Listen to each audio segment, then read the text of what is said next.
Lucía apenas había cerrado los ojos después de una noche interminable de contracciones, cuando la puerta de la habitación privada del hospital se abrió con un chirrido casi imperceptible. Aún tenía los brazos adormecidos por la epidural, y su hijo dormía envuelto junto a ella, con la carita rosada apoyada en su pecho. Entonces entró Héctor. Impecable. Traje azul marino a medida, zapatos italianos lustrados, reloj de oro reluciente. No parecía un padre primerizo. No parecía, de hecho, ni siquiera un hombre que acababa de ver nacer a su hijo. «Tenemos que hablar», dijo con voz firme, sin mirar al bebé. Lucía lo miró, aún aturdida, con el cabello revuelto y el rostro pálido. Intentó sentarse, pero una punzada en la cicatriz de la cesárea la hizo contener un gemido. Héctor avanzó hacia la mesita auxiliar, dejó un ramo de orquídeas blancas y con total frialdad colocó una carpeta de cuero encima de la bandeja del desayuno. «Es el borrador del acuerdo de divorcio. No quiero hacer esto más complicado de lo que ya es». Lucía parpadeó. «¿Qué?», susurró con la voz entrecortada. «Me voy a casar con Vega. Lo decidí hace meses, pero esperé a que naciera el bebé para evitar el escándalo. Te agradezco por todo lo que hiciste, pero esta historia entre nosotros ya terminó». Fue entonces cuando la puerta volvió a abrirse. Una silueta esbelta cruzó el umbral. Vega. Vestido de seda color champán, abrigo de piel sobre los hombros, gafas oscuras y un perfume tan invasivo que opacó hasta el aroma a cloro del hospital. Sonrió con los labios pintados de rojo carmín y dejó una cajita de regalos sobre la mesa. «Felicidades, Lucía. De verdad, lo lograste. Ahora Héctor y yo podemos empezar de nuevo, sin pendientes». Lucía no dijo nada, solo miró a su hijo dormido, y por primera vez en su vida supo exactamente lo que significaba el silencio que grita. ¿Te conmovió esta escena? Dale like al video si alguna vez sentiste que te quitaron algo sin razón. Comenta abajo, ¿qué habrías hecho tú si estuvieras en los zapatos de Lucía? Y no olvides suscribirte al canal para más historias reales que te harán reflexionar, llorar y levantarte más fuerte. Ahora sí, volvamos al inicio. Porque esta historia no empieza con una traición, empieza mucho antes, con un sueño. Lucía Navarro tenía 34 años y una carrera brillante como arquitecta de interiores en Barcelona. Durante más de una década, trabajó en proyectos de lujo para clientes internacionales, áticos en la Costa Brava, villas en Andorra y hasta un spa 5 estrellas en Mallorca. Su portafolio era admirado en ferias de diseño y su nombre aparecía en revistas como Arquitectura y Estilo. Pero todo cambió cuando conoció a Héctor Salvatierra, 13 años mayor que ella, dueño de uno de los conglomerados inmobiliarios más grandes de España. Héctor era el tipo de hombre que imponía presencia con solo entrar a una sala. Su carisma sedujo primero al entorno de Lucía, luego a sus colegas y finalmente a ella. En menos de 6 meses vivían juntos. En un año ya eran portada de revistas como la pareja más elegante del mundo empresarial español. Lucía dejó su puesto en el estudio de diseño cuando se casaron, no por imposición, sino por decisión propia. Héctor quería formar una familia. Ella también. Habían intentado tener hijos por 3 años sin éxito. Fecundaciones in vitro, tratamientos hormonales, viajes a clínicas en Suiza. Nada funcionaba. Hasta que un test de embarazo, una tarde de lluvia, cambió todo. La felicidad fue breve. Durante el embarazo, Héctor empezó a viajar más. Reuniones en Dubái, foros en Nueva York, escapadas de negocios a Ibiza. Al principio, Lucía no sospechó. Estaba demasiado enfocada en preparar la habitación del bebé, en leer libros sobre maternidad, en no perder la esperanza. Fue en el 7º mes cuando notó que algo había cambiado. La atención de Héctor se volvió distante. Ya no tocaba su vientre con ternura como al inicio. Ya no hablaba del nombre del niño. Y lo más preocupante, ya no dormía en casa. Siempre había una reunión urgente, una cena con inversores, un vuelo de última hora. Lucía no preguntaba, no quería confrontar. Tal vez por miedo, tal vez porque aún creía que todo mejoraría cuando naciera el bebé. El día del parto, Héctor no estuvo en la sala de espera. No respondió llamadas, no escribió. Solo apareció 7 horas después, con aquel maldito sobre de divorcio. Ahora, mientras el bebé respiraba con suavidad sobre su pecho, Lucía sentía que algo dentro de ella se quebraba. No eran solo los puntos de la cesárea, ni la fiebre que comenzaba a subir por el esfuerzo. Era otra herida, invisible pero profunda, la de saberse utilizada, sustituida, olvidada. La enfermera entró con una sonrisa forzada, vio el silencio denso en la habitación y retrocedió. Héctor la ignoró. Vega ya estaba revisando su teléfono, como si aquello fuera una simple formalidad. ¿No tienes nada que decir?, preguntó Héctor al ver que Lucía no tomaba el sobre. Ella alzó la vista. Su mirada ya no temblaba. Sí, tengo algo que decir, pero no ahora. Ahora solo quiero que salgas, tú y tu nueva vida. Héctor apretó los labios. No insistió. Dio media vuelta. Vega lo siguió. Al salir, dejó la puerta entreabierta. Lucía bajó la vista y vio la carpeta de cuero con los papeles aún sin tocar. Suspiró. Luego miró a su hijo. No pasa nada, mi amor. Aquí está mamá, y nadie más nos va a hacer daño. Aferró su mano diminuta con ternura, mientras el sol se filtraba débilmente por la ventana de la suite privada del hospital. Así comenzaba su verdadera vida. Lucía salió del hospital 3 días después del parto. No hubo flores, no hubo globos, no hubo cho ni mayordomos esperándola como había soñado alguna vez. Solo estaba ella, su hijo en brazos, y una chofer contratada por la empresa Salvatierra que ni siquiera la ayudó a cargar la maleta. El chofer la dejó frente a la puerta principal de la finca Salvatierra, una mansión de líneas minimalistas y mármol blanco situada en el barrio más exclusivo de Pedralbes, Barcelona. Lucía subió los escalones con dificultad, sintiendo cómo los puntos de la cesárea le ardían con cada paso. La puerta se abrió antes de que pudiera tocar el timbre. No fue Héctor quien apareció, sino doña Silvia, su suegra. «Te ves desmejorada», comentó sin emoción, mirando de reojo al bebé dormido en el portabebé. «Acabo de dar a luz, señora», respondió Lucía con la poca paciencia que le quedaba. «No tienes por qué alzar la voz. Esta casa ha sido siempre un lugar de respeto», replicó la mujer, girando sobre sus tacones. Lucía entró. Todo seguía exactamente igual que cuando fue al hospital. La escultura de bronce en el vestíbulo, el aroma a madera de cedro, las paredes impecables. Solo que ahora todo le resultaba hostil, frío, prestado. Intentó subir al dormitorio que había preparado con tanta ilusión. Una cuna de roble italiano, cortinas de lino blanco, una lámpara con estrellas proyectadas. Pero la puerta estaba cerrada con llave. «He ordenado que se trasladen tus cosas a la habitación de huéspedes del ala de servicio», informó doña Silvia con sequedad desde las escaleras. «Esa cuna fue un regalo de Vega. No me parece correcto que la uses». Lucía se quedó inmóvil unos segundos. Luego bajó la mirada y caminó, como un fantasma, hacia la parte trasera de la casa.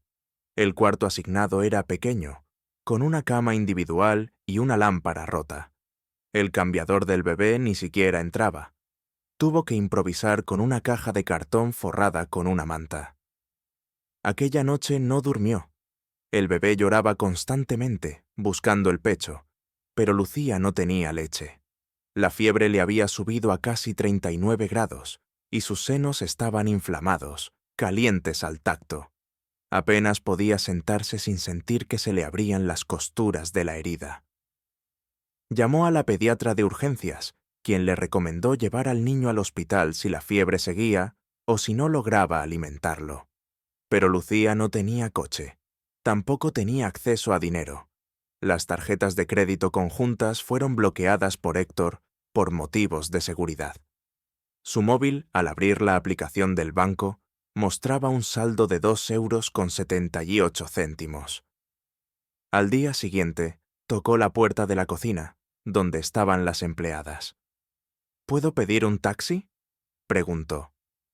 La cocinera, Marta, una mujer andaluza que la quería desde que llegó a la casa, le acercó discretamente 20 euros. No te preocupes, niña. Yo lo pido desde mi móvil, pero sal por la puerta del jardín. Doña Silvia no quiere escándalos. Lucía no preguntó, solo agradeció en silencio.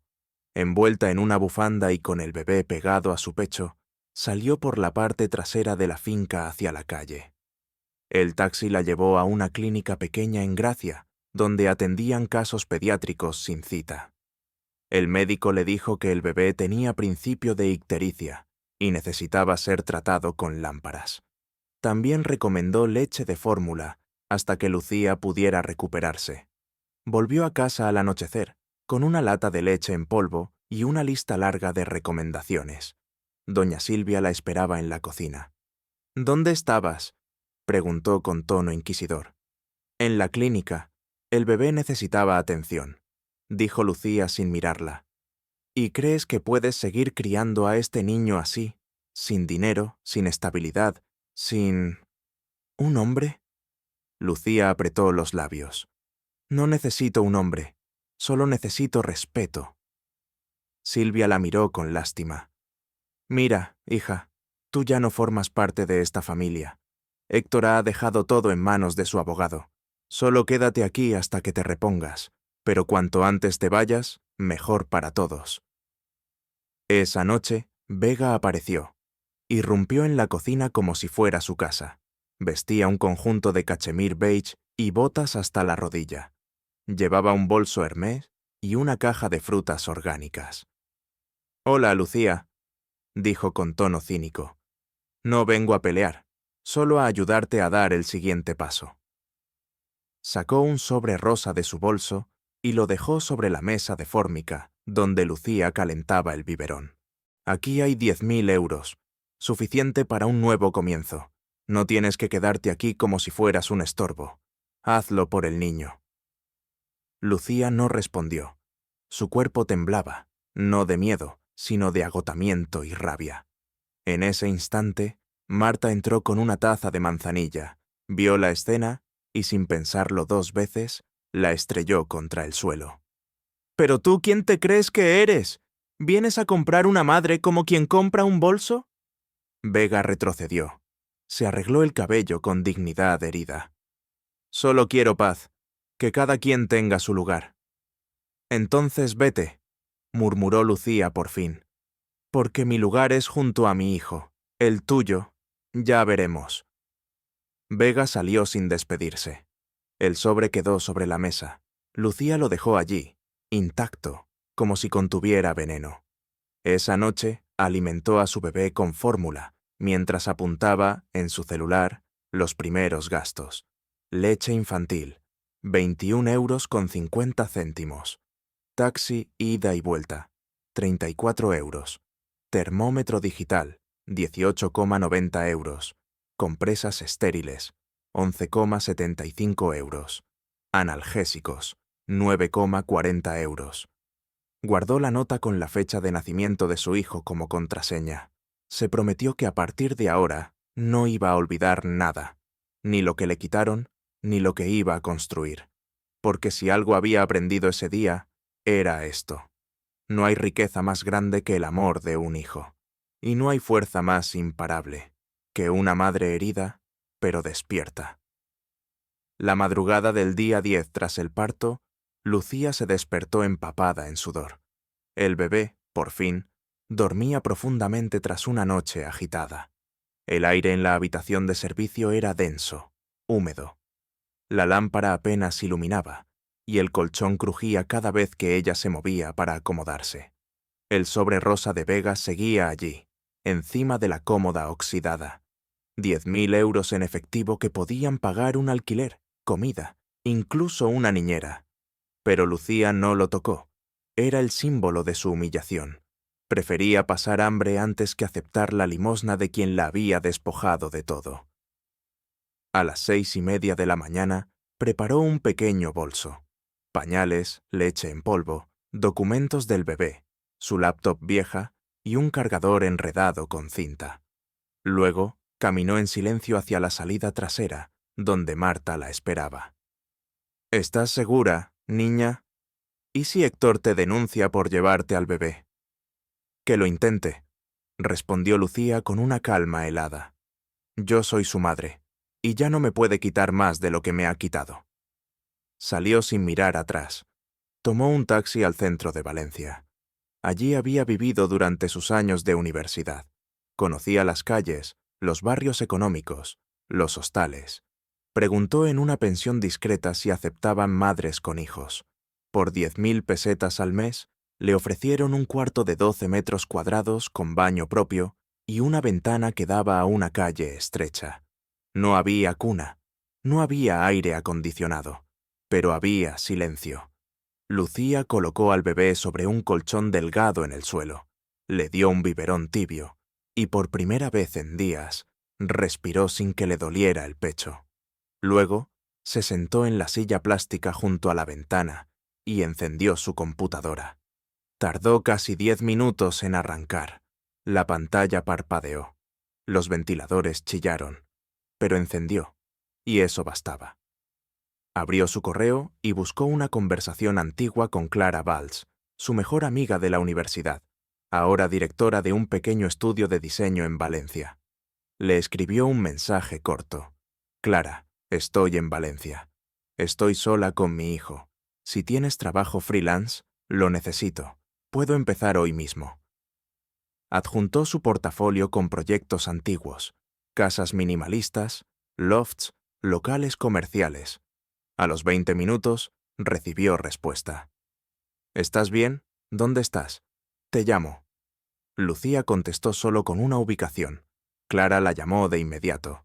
Hablaron durante 15 minutos. No lloraron. No repitieron el pasado. Solo hablaron de trabajo. Clara le ofreció redibujar el plano de un local para convertirlo en cafetería de brunch. El cliente lo necesitaba con urgencia para presentar al ayuntamiento. «Te pagaré 2.000 euros si lo entregas antes del viernes», dijo Clara. «Sé que puedes hacerlo».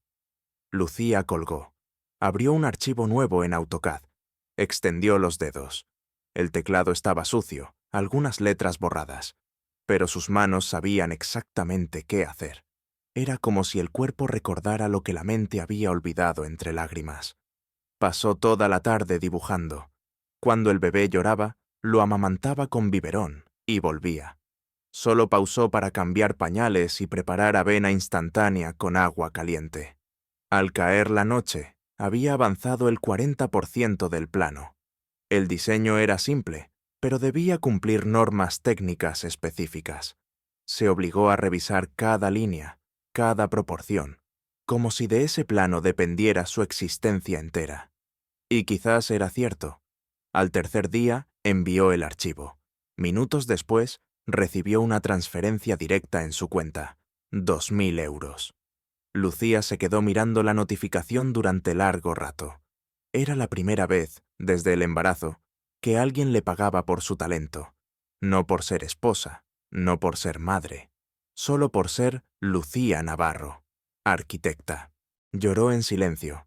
Esta vez, no de tristeza. Lloró porque se sintió real otra vez. Usó parte del dinero para comprar leche de fórmula de mejor calidad, un Moisés de segunda mano y una silla ergonómica para trabajar. También compró un cuaderno nuevo donde escribió: «Objetivo, levantar mi nombre con cada línea que trace». Esa misma tarde, Clara volvió a escribirle: «Lucía, ¿puedo contarte algo? Le mostré tu diseño a una colega de prensa. Están preparando un artículo sobre arquitectura post-pandemia. Quieren incluir tu historia. ¿Te molesta?». Lucía dudó unos segundos. Luego escribió: «No me molesta, pero que no lo hagan por lástima. Que hablen del trabajo, no de mi drama». Clara respondió con un emoji de corazón. 2 días después, apareció una nota en una revista digital titulada «Una madre recién separada redibuja su vida en 12 metros cuadrados». La foto era discreta. Lucía sentada frente a su laptop, el bebé en su regazo, el plano desplegado en pantalla. La luz entraba por la ventana y bañaba el pequeño rincón como si fuera una promesa. Los comentarios se multiplicaron. Esto es resiliencia. Admiro a las madres solteras que no se rinden. Ella no necesita venganza, ella necesita respeto. Lucía no respondió ninguno. Solo guardó el artículo en PDF, lo imprimió, lo puso sobre la pared frente a su escritorio y escribió con rotulador: «Cada trazo me acerca a mi libertad». Esa noche, mientras su hijo dormía tranquilo en el Moisés, Lucía abrió un archivo nuevo. Nombre del proyecto: Casa para dos. Era un apartamento de 25 metros cuadrados. Una sola cama, una cuna al lado, una mesa de trabajo junto a la ventana, una estantería de libros y una lámpara colgante de esas que parecen lunas. No era un castillo, pero sería su hogar, diseñado por ella, pagado con su talento, habitado por su amor. 2 meses después del nacimiento de su hijo, Lucía ya no era la mujer rota que abandonó la mansión Salvatierra, con una maleta vieja y el corazón desangrado. Su pequeño apartamento en Valencia se había convertido en un refugio cálido. Las paredes estaban adornadas con ilustraciones minimalistas que ella misma había diseñado. El Moisés ya no era de segunda mano. Ahora había una cuna firme, una alfombra suave y una lámpara con forma de nube que el bebé miraba con fascinación cada vez que se encendía. Lucía trabajaba de noche, cuando su hijo dormía. Durante el día, lo llevaba a una guardería solidaria para madres solteras, donde el pago era simbólico y las cuidadoras lo recibían con canciones. Con cada diseño entregado, cada cliente satisfecho, su nombre empezaba a sonar de nuevo en el mundo del interiorismo. No con el mismo brillo ostentoso de antes, pero con una autenticidad que antes le había faltado. Una tarde de sábado, mientras alimentaba al bebé, su móvil vibró con una notificación de un número desconocido. «Lucía, soy Héctor. Necesito hablar contigo. Es urgente». No respondió. Al día siguiente, el mismo número insistió. «Sé que estás en Valencia. Por favor, no lo hagas más difícil». Lucía apagó el teléfono. No por miedo, simplemente porque ya no necesitaba respuestas. Esa misma noche, Héctor apareció frente a la puerta del edificio. Ella lo vio por la mirilla. El mismo traje caro, pero arrugado. La mirada, antes arrogante, ahora descompuesta. Llevaba una bolsa de supermercado con una lata de leche infantil y un paquete de pañales. Tocó 3 veces. «Lucía, por favor, abre. Solo quiero ver a mi hijo». Ella no abrió. Desde dentro, el niño empezó a llorar. Héctor cerró los ojos al oírlo. Apoyó la frente en la puerta. «Sé que fallé. Vega me dejó. Perdí contratos importantes. La prensa me destrozó. Lo merezco. Pero no me quites a mi hijo». Desde dentro, Lucía habló, con voz serena, pero firme. «No te lo estoy quitando. Tú te fuiste. El día que más te necesitábamos, elegiste el camino fácil». «He cambiado». «No», interrumpió ella. «Lo que has perdido no te convierte en alguien nuevo, solo en alguien vacío». Héctor dio un paso atrás, derrotado. «¿Puedo, al menos, dejar esto?» «Déjalo ahí». Héctor dejó la bolsa en el suelo, junto a la puerta. Cuando se giró para irse, escuchó la voz de su hijo desde dentro, balbuceando. «Ma. Se quedó quieto. Tragó saliva. Lucía no volvió a hablar. No abrió la puerta. Esa noche, al revisar las cámaras de seguridad del edificio, Lucía vio cómo él se alejaba sin mirar atrás, pero no sintió ni venganza ni alivio. Solo constatación. Ese hombre ya no tenía lugar en su historia. Al día siguiente, llegó por correo una copia de un nuevo documento judicial. Héctor solicitaba custodia compartida. Alegaba que, La madre había tomado decisiones unilaterales y que su hijo tenía derecho a conocer a su padre. Lucía llevó los papeles a una abogada de mujeres en situación de violencia económica. Le explicó todo, desde el abandono en el hospital hasta el sobre Rosa de Vega. «Tranquila», dijo la abogada. «Vamos a responder con hechos, no con lágrimas». Lucía preparó un dossier. Incluyó fotografías del niño bajo terapia de luz en los primeros días de nacido, recibos de medicamentos, leche, pañales, transferencias bancarias de sus ingresos como autónoma, capturas de mensajes ignorados y, finalmente, la copia del sobre que nunca abrió, aún con la cifra escrita a mano, 10.000 euros, y la firma de Vega. El juez, al leer el expediente, tardó menos de 10 minutos en emitir su decisión preliminar. Custodia total para la madre. Visitas supervisadas para el padre, una vez al mes. Bajo evaluación. Héctor apeló, pero ya nadie lo tomaba en serio. La prensa, que lo había alabado por años, ahora lo ridiculizaba por intentar recuperar una imagen familiar que él mismo destruyó. Lucía, en cambio, fue entrevistada por una revista nacional de arquitectura. Le hicieron fotos en su estudio improvisado, con su hijo sobre las piernas, mientras sostenía un plano titulado Luz propia. «¿Qué significa ese nombre?», preguntó la periodista. Lucía sonrió. «Que antes vivía con luz ajena, ahora la tengo dentro». El artículo fue un éxito viral. Recibió mensajes de mujeres de toda España, incluso de otros países. Mujeres que habían sido abandonadas, maltratadas, invisibilizadas. Lucía no se convirtió en influencer, ni quiso protagonismo. Solo respondió un mensaje en sus redes. «No busqué ser ejemplo.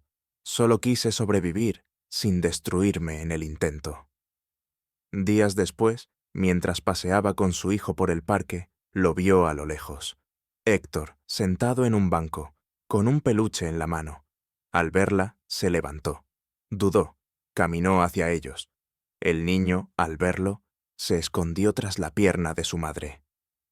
«Mamá», preguntó con inocencia, «¿quién es ese señor?». Lucía bajó la vista hacia su hijo, acarició su cabello y respondió: «Un hombre en quien confié y que me falló». Héctor se detuvo a medio metro, con la boca entreabierta, como si quisiera pedir perdón. Pero sus palabras no salieron. Su cuerpo temblaba, y por primera vez en años, no era por rabia, era por vergüenza. Lucía no dijo más. Tomó la mano de su hijo y siguió caminando, sin rencor, sin miedo, solo con la certeza de que había cerrado la puerta, para siempre. El primer rayo de sol de junio se coló por la ventana del nuevo apartamento. Lucía lo sintió en su rostro antes de abrir los ojos. Su hijo dormía a su lado, la mano pequeña descansando sobre su pecho, como si todavía necesitara asegurarse de que ella seguiría allí. Había pasado un año desde aquella madrugada en la que abandonó la mansión Salvatierra por la puerta trasera. Un año desde que salió con una mochila, una laptop y el corazón roto.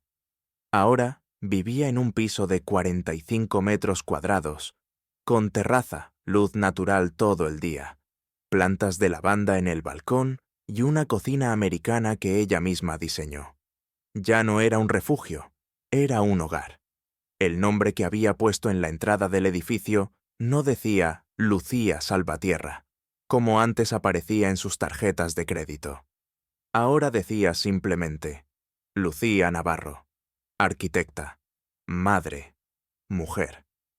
Ese día se preparaba para algo especial. Había sido invitada a participar en un taller para mujeres emprendedoras, organizado por una fundación que apoyaba a madres solteras que querían reconstruir su vida profesional. Le habían pedido que contara su historia. Ella, al principio, se negó. No le gustaba hablar del pasado, pero después pensó en cuántas mujeres como ella habían sido silenciadas por el miedo, la culpa o la vergüenza. Así que aceptó. Vestida con blusa blanca y vaqueros claros, Con el cabello recogido y una pulsera de cuero que le regaló su hijo en la guardería, Lucía llegó al salón comunitario a las 10 en punto. Había 20 mujeres sentadas en círculo, muchas con bebés en brazos o niñas pequeñas jugando cerca. Cuando le tocó hablar, se puso de pie. No usó papeles, solo respiró hondo y comenzó. Hace poco más de un año, di a luz a mi hijo en una clínica privada. A las pocas horas, su padre, mi esposo, un hombre poderoso y conocido, me entregó un sobre con el divorcio. Lo había planeado todo. Me dejó sola, herida, humillada. Pensó que con dinero podía borrar lo que habíamos vivido, pero no sabía que no todo se compra, ni la dignidad, ni el instinto de una madre. El silencio era total. Corrí bajo la lluvia con mi bebé en brazos. Trabajé de madrugada mientras él dormía.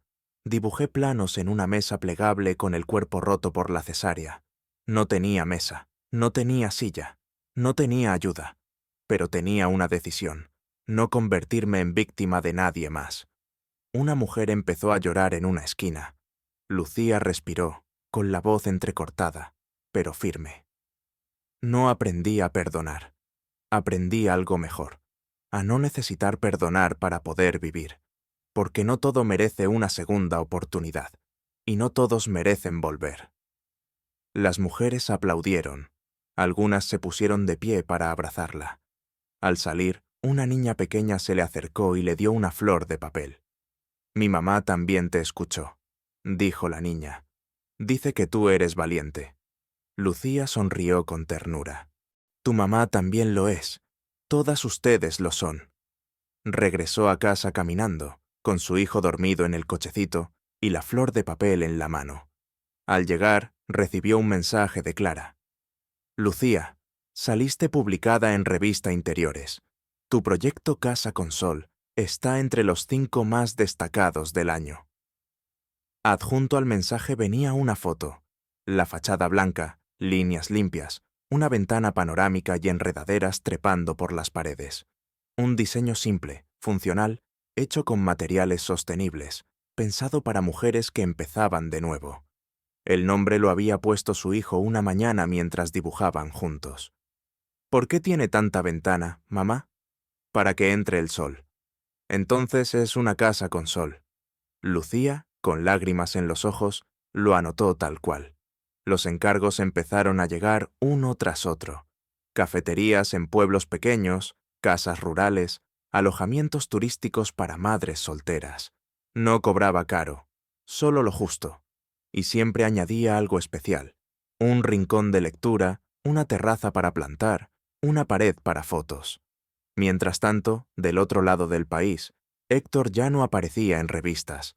Había sido cesado como presidente de su empresa por decisiones poco éticas. Vega lo había dejado. Sus antiguos amigos lo evitaban. Intentó abrir un nuevo negocio, pero no logró recuperar su credibilidad. Una tarde cualquiera, se presentó en la puerta del nuevo apartamento de Lucía. Vestía informal, con ojeras marcadas, y traía en las manos un peluche, una lata de leche importada y un sobre grueso. Ella abrió la puerta con su hijo al lado. El niño, al verlo, se escondió detrás de su madre. «¿Mamá? ¿Quién es ese señor?» Lucía miró a Héctor. Sus ojos estaban vacíos pero desesperados. «Ese señor fue alguien en quien confié», respondió ella, con calma, «pero que me defraudó». Héctor quiso hablar, pero se derrumbó de rodillas. «Solo quiero ver a mi hijo. Lo extraño. He cambiado». Lucía negó suavemente con la cabeza. «Llegas tarde. Aquí no hace falta más daño». Cerró la puerta con firmeza, no con rabia, con certeza. Esa noche, mientras su hijo dormía, Lucía revisó los planos de su nuevo proyecto: un edificio de 4 plantas, cada apartamento pensado para familias monoparentales, espacios comunitarios, jardines verticales, techos solares y una guardería en la planta baja. «Vamos a construir algo hermoso, ¿sí, hijo?», susurró, «para que ninguna madre más tenga que pasar por lo que pasamos nosotros». El niño murmuró algo dormido. Lucía le acarició la frente. Desde la ventana, la luna bañaba el balcón. El viento movía las plantas de lavanda, y el silencio de la noche ya no dolía. Era paz, porque Lucía no lo había perdido todo. Había perdido lo que la oprimía, y había ganado lo más importante, a sí misma y a su hijo, su mayor victoria.